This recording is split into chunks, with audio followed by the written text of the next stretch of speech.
PT Perdana Gapura Prima Tbk menyiapkan aksi korporasi melalui rights issue sebagai bagian dari strategi memperkuat struktur permodalan dan mendukung pengembangan usaha. Langkah ini menunjukkan upaya perseroan dalam menjaga pertumbuhan bisnis properti di tengah peluang pemulihan sektor real estate dan meningkatnya kebutuhan pendanaan jangka panjang.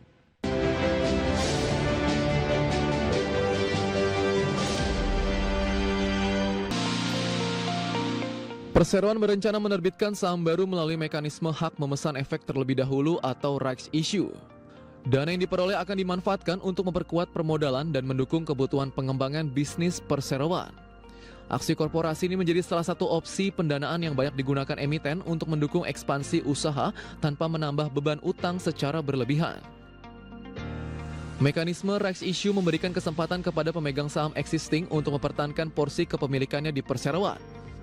Langkah tersebut juga membuka peluang bagi perusahaan untuk menghimpun dana segar dari pasar modal secara lebih efisien. Kebijakan ini diharapkan dapat meningkatkan kepercayaan investor terhadap prospek bisnis perseroan. GPRA menargetkan penggunaan dana hasil rights issue untuk mendukung proyek-proyek yang memiliki potensi pertumbuhan. Ketersediaan modal menjadi faktor penting bagi pengembang properti dalam menjaga keberlanjutan proyek dan meningkatkan kinerja operasional. Strategi pendanaan yang kuat juga membantu perseroan menghadapi dinamika pasar properti yang terus berubah. Banyak perusahaan memanfaatkan pasar modal untuk mendapatkan pendanaan guna mempercepat pertumbuhan bisnis. Rights issue menjadi salah satu instrumen yang memungkinkan emiten meningkatkan kapasitas usaha tanpa bergantung sepenuhnya pada pinjaman perbankan.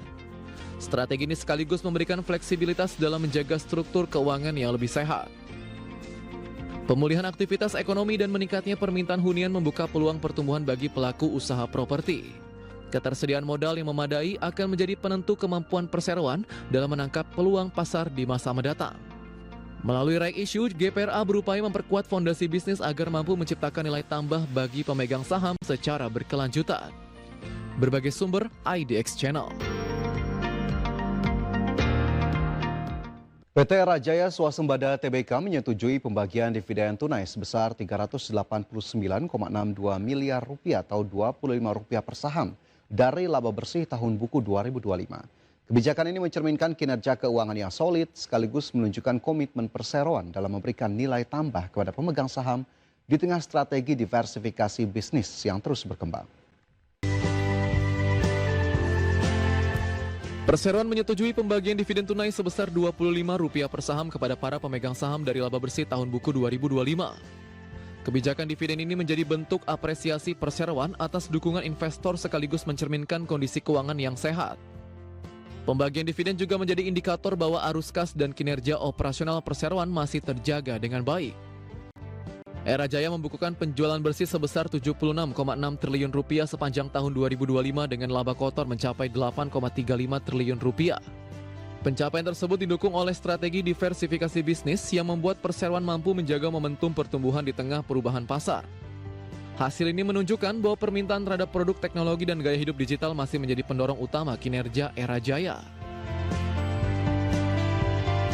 Perseroan mengembangkan portofolio bisnis melalui sektor active lifestyle, food and nourishment, international business, dan kendaraan listrik.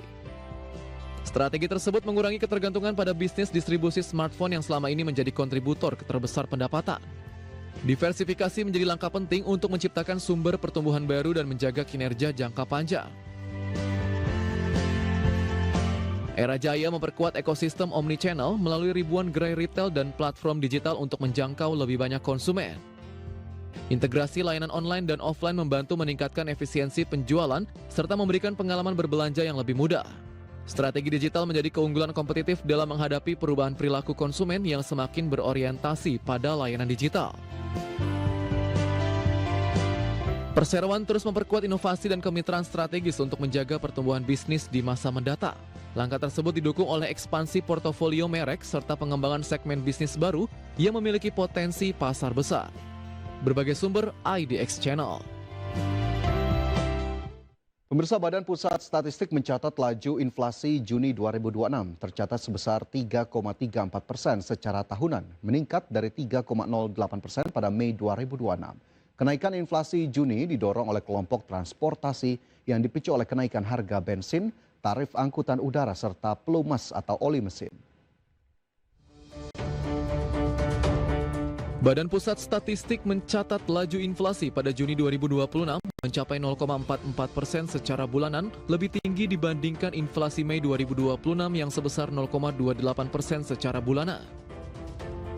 Secara tahunan atau inflasi Juni 2026 tercatat sebesar 3,34%, meningkat dari 3,08% pada Mei 2026. Dan inflasi tahun kalender mencapai 1,79%, lebih tinggi dibandingkan posisi Mei yang sebesar 1,35%.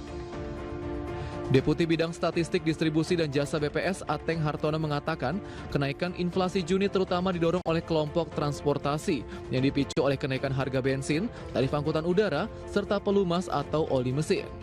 Komoditas bensin mengalami inflasi seiring adanya kenaikan harga bahan bakar minyak non-subsidi sebanyak 2 kali sepanjang Juni 2026, yakni pada 1 Juni dan 10 Juni. Kelompok pengeluaran penyumbang inflasi bulanan itu terbesar pada transportasi dengan inflasi sebesar 2,29%. Kelompok transportasi ini memberikan andil terhadap inflasi sebesar 0,28%. Selain transportasi, kelompok makanan, minuman, dan tembakau juga mencatat inflasi sebesar 0,20% dengan andil terhadap inflasi umum sebesar 0,06%. Komoditas yang menjadi penyumbang utama inflasi pada kelompok tersebut yakni bawang merah dengan andil 0,04%, bawang putih sebesar 0,03%, serta beras sebesar 0,02%. Kenaikan harga bawang putih tidak hanya dipengaruhi oleh meningkatnya biaya distribusi, tetapi juga tekanan dari sisi impor. Jakarta, Tim Liputan, IDX Channel. Menteri Keuangan Purbaya Yudi Sadewa optimistis harga bahan bakar minyak non-subsidi jenis Pertamax akan turun.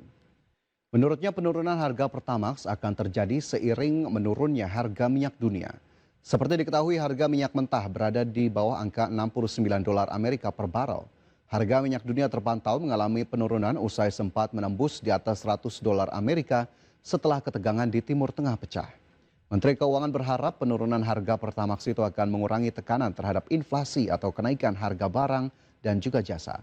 Menurutnya inflasi yang terjadi belakangan ini dipengaruhi kenaikan harga minyak dunia yang tinggi. Tapi kan sama ada cabai dan lain-lain itu kan barang-barang itu kan musiman. Saya harapkan sih nanti setelah harga minyak dunia kan udah turun pelan-pelan juga kan harga Pertamax saya yakin akan turun pelan-pelan itu sesuai dengan harga minyak dunia. Jadi itu tekanan ke inflasi. Kelangkaan BBM terjadi di sejumlah daerah akibat terbatasnya pasokan. Masyarakat bahkan rela antre berjam-jam demi mendapatkan BBM.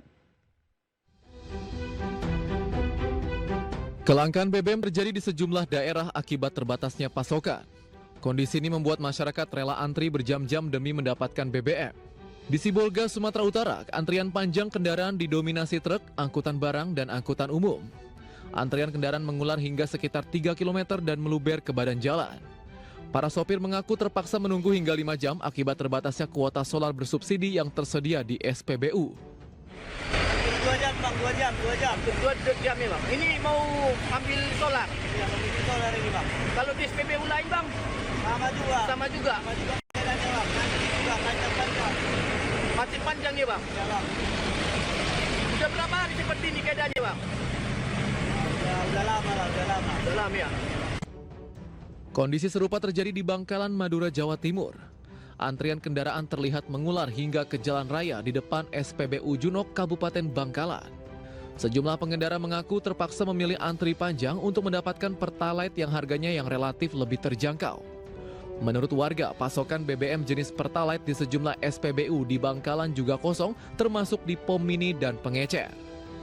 Ya karena peminatnya tuh ini Pertalite lebih murah gitu. Lebih murah. Kalau sebelumnya memang pengguna Pertalite? Iya, Pertalite. Enggak rencana ini beralih ke Pertamax? Ya kalau Pertalite nggak ada ya otomatis ke Pertamax memang. Ini berarti kalau masih ada Pertalite meskipun antri panjang tetap ngantri? Iya, karena kan lebih murah, lebih. Masyarakat berharap pemerintah dan Pertamina menambah pasokan BBM bersubsidi agar aktivitas masyarakat bisa berjalan normal. Dari Sibolga, Sumatera Utara dan Bangkalan, Madura, Tim Liputan, IDX Channel.